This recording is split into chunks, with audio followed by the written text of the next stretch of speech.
സഹോദരൻ 5000-ഓ 6000-ഓ രൂപയ്ക്ക് വേണ്ടി 120-ഓളം കിലോമീറ്റർ യാത്ര ചെയ്ത് ഒരു പള്ളിയിൽ വേതനത്തിന് ജോലി ചെയ്യുന്ന ഒരു പാവം മുസ്ലിയാരെ പള്ളിയുടെ ഉള്ളിൽ കയറി പാതിരാത്രി കഴുത്തറുത്തുവന്ന സംഘപരിവാറിന്റെ ഭീകരത.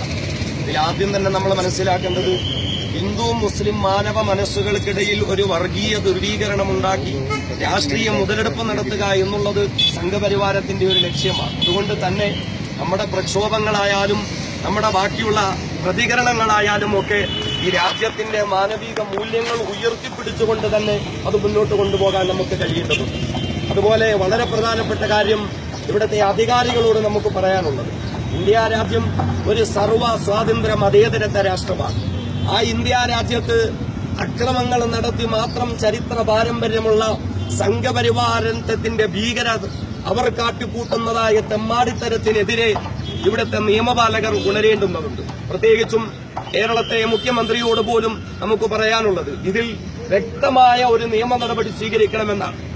മാസങ്ങൾക്ക് മുമ്പ് ഇസ്ലാം സ്വീകരിച്ചതിന്റെ പേരിൽ കേരളത്തിന്റെ മണ്ണിൽ സമാനമായ നിലയിൽ വയറുകീറി കൊല ചെയ്യപ്പെട്ട ഷഹീദ് ഫൈസൽ എന്ന ചെറുപ്പക്കാരന്റെ വിഷയത്തിൽ നടപടിയെടുത്തതുപോലെ അലംഭാവത്തോടുകൂടി ഒരു നടപടിയാണ് കേരളത്തിന്റെ മുഖ്യമന്ത്രി ഈ വിഷയത്തിലും എടുക്കുന്നതെങ്കിൽ സത്യവിശ്വാസികളുടെ ഭാഗത്തു നിന്നുള്ള ശക്തമായ പ്രക്ഷോഭങ്ങളായിരിക്കും ഇവിടുത്തെ അധികാരികൾ നേരിടേണ്ടി വരുന്നത് എന്ന് പറയാനുള്ളതാണ്. അതുപോലെ ഇപ്രകാരമുള്ള ചില ഉമ്മാക്കികൾ കാണിച്ചിട്ട് മുസ്ലിം സമൂഹത്തെ ഭയപ്പെടുത്തുന്നതായ സംഘപരിവാറിന്റെ കറവ പശുക്കളോട് ഞങ്ങൾക്ക് പറയാനുള്ളത്, ഇപ്പോ കേരളത്തിൽ പോലും പൊന്നാടൻ എന്ന് പേര് പറയുന്ന ഒരു പൊന്നാരമോൻ വാട്സപ്പിലൂടെയൊക്കെ ഇങ്ങനെ പറയാണ് ഞങ്ങളാണത് ചെയ്തത് എന്ന് വലിയ ആണത്തത്തോടുകൂടി പറയാണ്. ഇവനൊക്കെ എന്താണ്, നട്ടപ്പാതിനൊക്കെ ഒരു പള്ളിക്കുള്ളിൽ കയറി 19-30 വയസ്സുള്ള ഒരു പണ്ഡിതനെ പാതിരാത്രി തട്ടി വിളിച്ചിട്ട് 3-4 ഗുണ്ടകൾ ചേർന്നിട്ട് അതിക്രൂരമായി കഴുത്തറുത്തു വന്നിട്ട് അതൊരാണത്തമായിട്ട് ഇവനൊക്കെ പറയാണോ? ഇത് കാണിച്ചിട്ട് ഇവിടുത്തെ മുസ്ലിം ന്യൂനപക്ഷ സമൂഹത്തെ ഭയപ്പെടുത്തി നിർത്താമെന്നാണ് ഇവരൊക്കെ കരുതുന്നത്. എന്നാൽ മുസ്ലിം സമൂഹത്തിന് പറയാനുള്ളത്, ഷഹീദ് റിയാസ് എന്ന ഞങ്ങളുടെ സഹോദരൻ, അദ്ദേഹം രക്തസാക്ഷിയാണ്.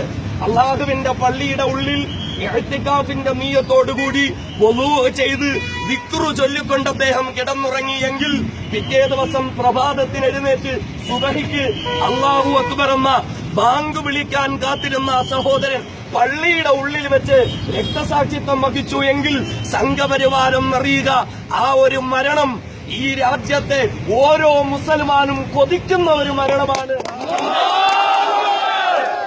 ഈ ഉമ്മാക്കിയൊന്നും കണ്ടിട്ട് ഇവിടുത്തെ മുസ്ലിം സമൂഹം ഭയപ്പെടുമെന്ന് നിങ്ങൾ ആരും കരുതേണ്ടുന്നതില്ല. കാരണം ഇസ്ലാമിക സമൂഹത്തെ സംബന്ധിച്ചിടത്തോളം നമുക്കിത് പുത്തരിയൊന്നുമില്ല.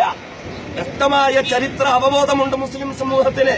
ബഹുമാന്യനായ ഖലീഫ സയ്യിദുന ഉമറുൽ ഫാറൂഖ് റളിയല്ലാഹു അൻഹു മദീനത്തെ പള്ളിയിൽ സുബഹി നിസ്കാരത്തിന് വേണ്ടി ഇമാമ് നിൽക്കുമ്പോൾ ഫൈറോസ് അബൂ ലുഅ്ലുഅ എന്നു പേരുള്ള ഒരു അക്രമകാരി വിഷം പുരട്ടിയ കത്തിയുമായി പിന്നിൽ നിന്ന് 6 കുത്തുകളാണ് ഉമർ റളിയല്ലാഹു അൻഹുവിന്റെ ശരീരത്തിൽ കുത്തിയത്.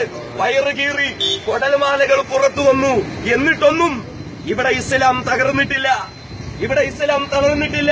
ഈ രാജ്യത്തിന്റെ സ്വാതന്ത്ര്യത്തിന് വേണ്ടി പോരാട്ടം നടത്തിയ ദാറുൽ ഉലൂം ദൈവന്തിലെ യുവ പണ്ഡിതന്മാർ തൊട്ടടുത്തുള്ള പള്ളിയിൽ നിസ്കരിച്ചുകൊണ്ടിരിക്കുമ്പോൾ സുജൂദിൽ കിടന്ന പണ്ഡിതന്മാരെ പള്ളിക്കുള്ളിലിട്ട് ബ്രിട്ടീഷ് പട്ടാളക്കാർ അതിക്രൂരമായി വെടിവെച്ചു കൊന്നു. 100 കണക്കിന് പണ്ഡിതന്മാർ പള്ളിക്കുള്ളിൽ രക്തസാക്ഷിത്വം വഹിച്ചിട്ടും ഇന്ത്യ രാജ്യത്ത് ഇസ്ലാമിന് ഒരു കോട്ടവും ഇവിടെ സംഭവിച്ചിട്ടില്ല. അതുകൊണ്ട് സംഘപരിവാറിന്റെ കറവ പശുക്കൾ മനസ്സിലാക്കേണ്ടുന്നത്, നിന്റെയൊക്കെ അക്രമത്തിനു മൂക്ക് കയറിടാൻ കാര്യപ്രാപ്തിയുള്ള പോപ്പുലർ ഫ്രണ്ട് ഓഫ് ഇന്ത്യ പോലെയുള്ള പ്രസ്ഥാനങ്ങൾ ഇൻഷാ അല്ലാഹ് ഇന്ത്യ രാജ്യത്ത് നിലനിൽക്കുന്നിടത്തോളം കാലം ഇനി ഈ രാജ്യത്ത് ഇപ്രകാരമുള്ള പ്രവർത്തനങ്ങൾ നടക്കാൻ ഞങ്ങൾ അനുവദിക്കില്ല.